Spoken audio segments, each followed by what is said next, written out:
Huawei's Tao Tao law, will a China-defined standard rewrite the world, or is this another delusional Sputnik moment? This is the Jersey News Commentary Channel. Recently, China's public opinion arena has once again fallen into a long-lost state of excitement. On May 25, People's Daily published a high-profile commentary, singing praises for Huawei's so-called Tao Tao law, claiming that China's definition will rewrite the world. This is not merely the release of a technological law, but a declaration of an industrial path. The familiar rhetoric in the article instantly dragged us back to the struggle era of more than 60 years ago. Where there is blockade, there will be breakthrough. Where there is suppression, there will be innovation. As long as we maintain the ambition, backbone, and confidence of self-reliance and self-strengthening, fearing neither evil forces, ghosts, nor pressure, we can turn blockade and suppression into opportunities and innovation. These words sound nothing like a technology commentary written in 2026. They sound far more like a political editorial from the People's Daily of the 1960s. That long-lost sense of grandiosity, revolutionary fervor, and campaign-style mobilization suddenly came flooding back. It feels as though, at any second, someone is about to shout, "The bolder the people, the greater the harvest." As if China were about to enter a brand new Great Leap Forward era. There is something deeply unsettling about this atmosphere. Why would an exploration of a chip technology pathway suddenly be exaggerated into China's definition rewriting the world?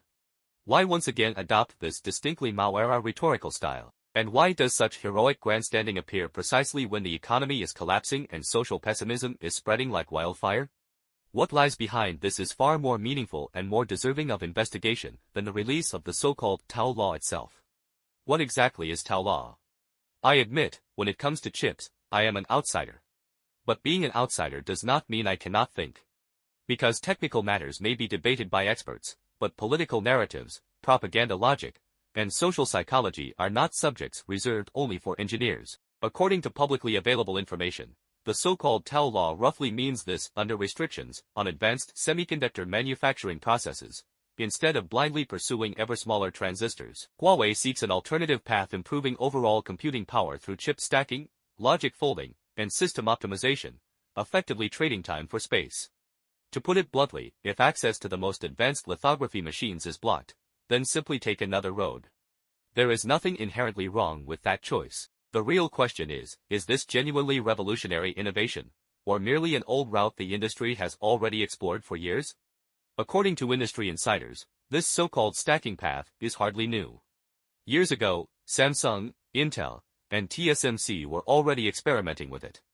Technologies such as 3D packaging, chiplets, miniaturized chips, and logic stacking have long been active areas of research across the global semiconductor industry.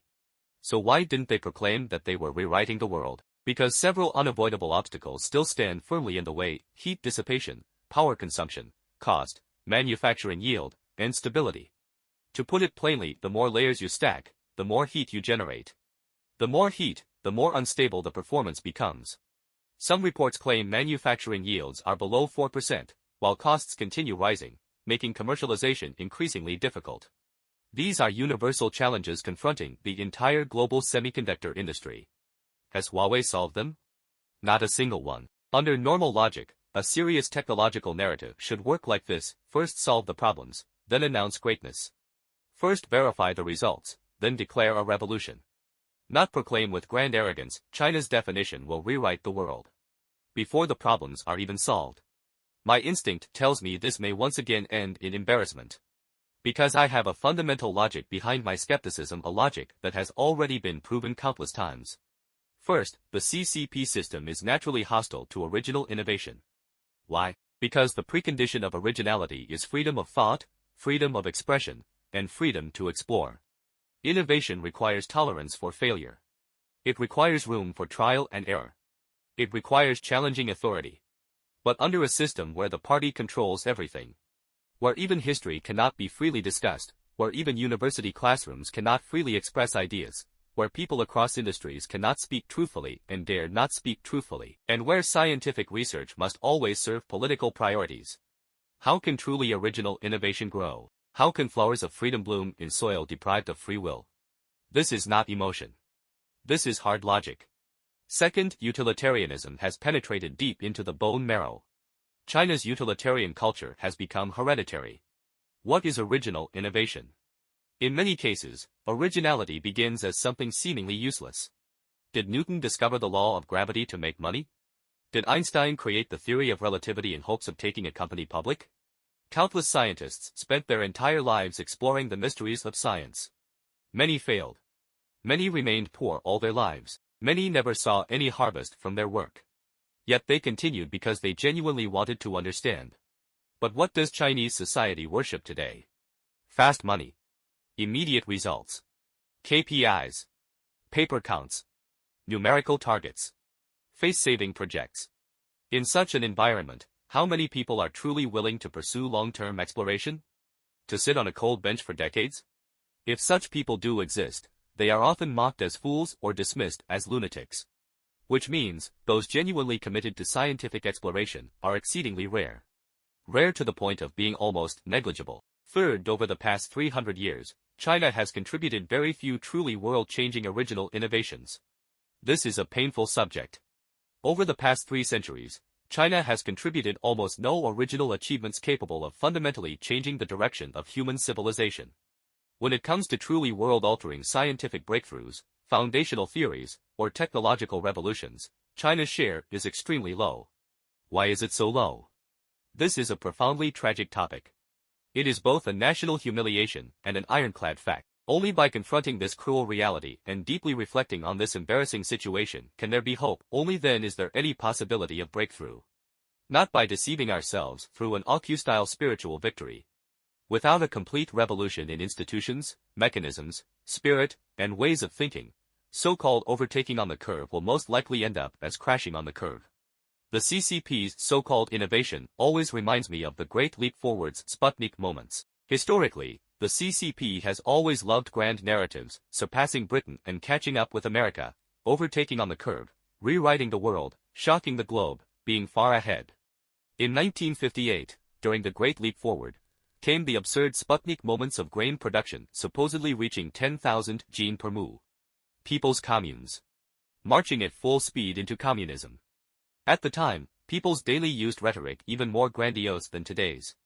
The newspaper once ran a front-page photograph of several laughing children standing on rice stalks. The absurdity was beyond words, and what was the result? A world-scale famine. Tens of millions of farmers starved to death. Even more suffocating was this: people died, but nobody was allowed to speak about it. When Peng Dehuai risked his life to offer honest criticism to Mao Zedong during the Lushan conference, he was branded the leader of an anti-party clique. The famine itself was never honestly written into history. Even today, many students know nothing about the Great Famine. Many do not even know the term exists. Those who know often dare not speak. In truth, history never disappears. It merely changes its packaging. In the past, it was called 10,000 gene grain yields. Today, it is called China's definition will rewrite the world. In the past, it was surpassing Britain and catching up with America. Today, it is overtaking on the curve. In the past, it was marching into communism. Today, it is far ahead. The essence is exactly the same. It is political delusion. Power-driven fantasy. A mechanism for concealing dysfunction, covering failure, and burying piles of bones beneath grand narratives.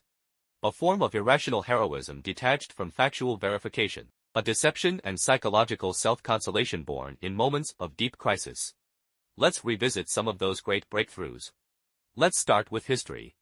The CCP loves to boast about 2 bombs, 1 satellite.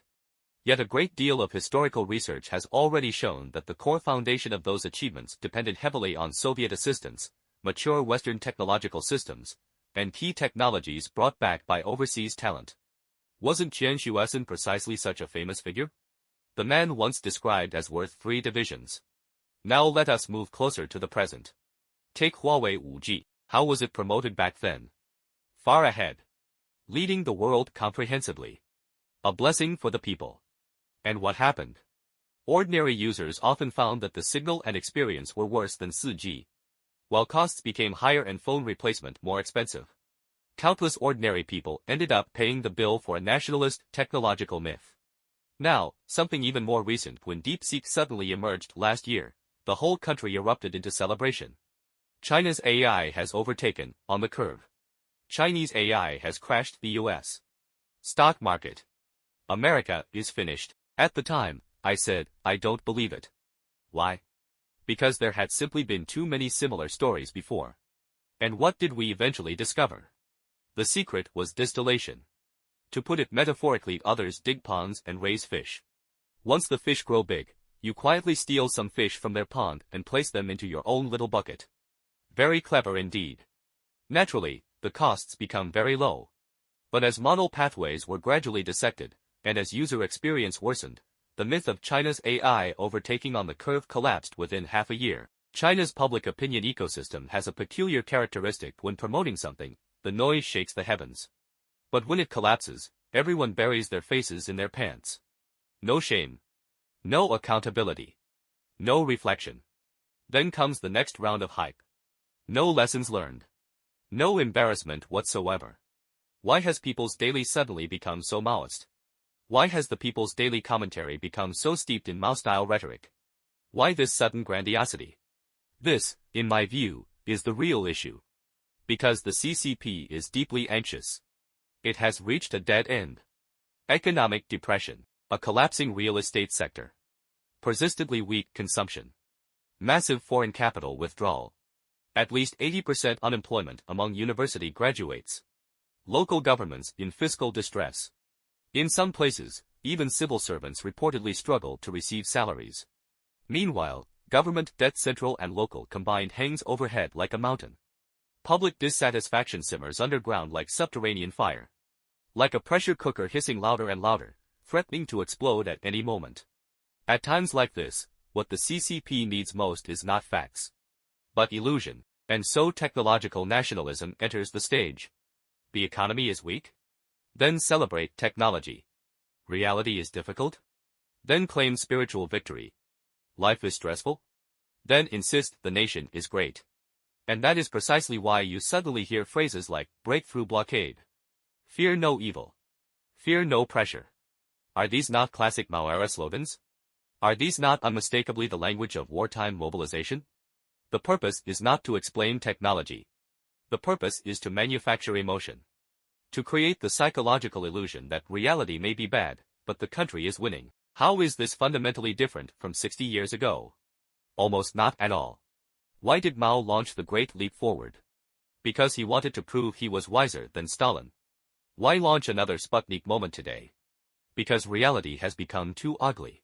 Xi Jinping, facing mounting crises, wants to prove that China has already surpassed America. The greater the danger, the louder the grandstanding.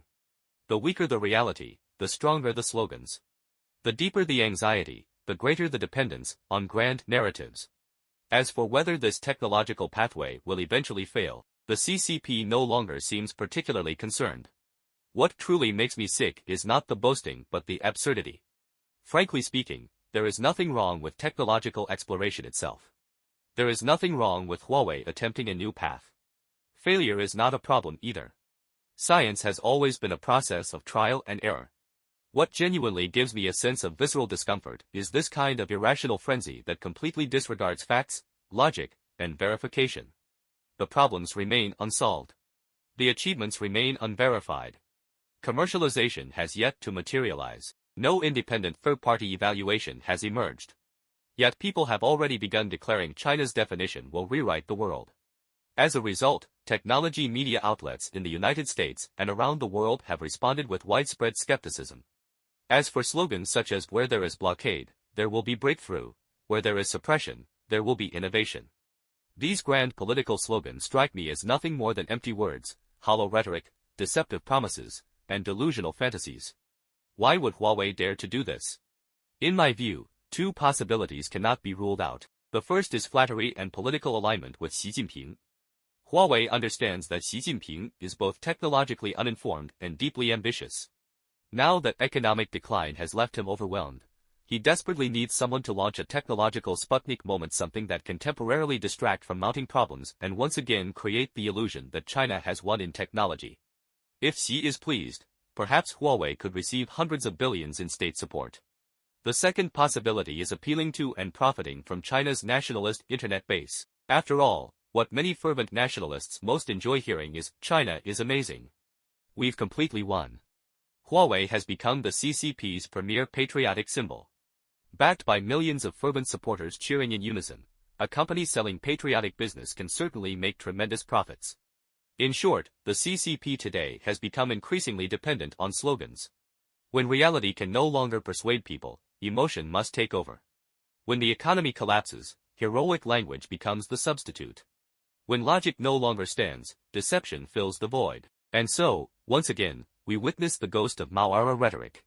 The bolder the people, the greater the harvest. Returning to life in the Xi Jinping era. The only difference is this: in the past, they exaggerated grain yields.